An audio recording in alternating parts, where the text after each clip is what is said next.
মানুষ এমনও আছে কইলজা ভুনা কইরাও দিলে কইব লবণ কম হইছে। আম্মু এই ধরো কলজা লই আইছি, নানা ভাই আবার আজকে কলজা বুনা খাইতে চাইছে, এখন কলজা বুনা করো। ঠিক আছে। কলজা বুনা করার পর নেই প্রথমে আমরা কলজাটি হিজামো, কলজা হিজাই না হয়ে গেছে।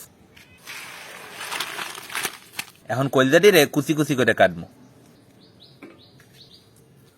কলজা কুটটা ধুয়ে লই আইছি, এখন আমরা রান্ধন চড়াই দিব। কলজা বুনা করার পর প্রথমে দিতে আছি সয়াবিন তেল, কুচাইনা পেঁয়াজ, কাঁচামরিচ, এলাচি আর দারচিনি, পেঁয়াজ বাটা, রসুন বাটা, আদা বাটা, জিরা বাটা, নুন, হলদির গুঁড়ি, মরিচের গুঁড়ি, ধনিয়ার গুঁড়ি। মশলা কষানোর পর অল্প একটু পানি, তেজপাতা। মশলা কষানো হয়ে গেছে, এখন দেবো দেশি হাড়ের কলজা। কলজা কষানো হয়ে গেছে, এখন পানি দিয়ে ডাইকে থুম। আম্মু এখন হরাটা উস্কাই এবার একটু লাড়া দাও, নাইলে আবার লাগিয়ে পড়বে। এত হয়েই গেছে, এখন জিরার গুঁড়ি দিয়ে এবার উড়েই হলো। ভাগ্নি আমার জানি কইলে গুণা করছে, এখন তন্দুরি দিয়ে খাবো, দেখি কিরকম স্বাদ লাগে। বিসমিল্লাহির রহমানির রহিম।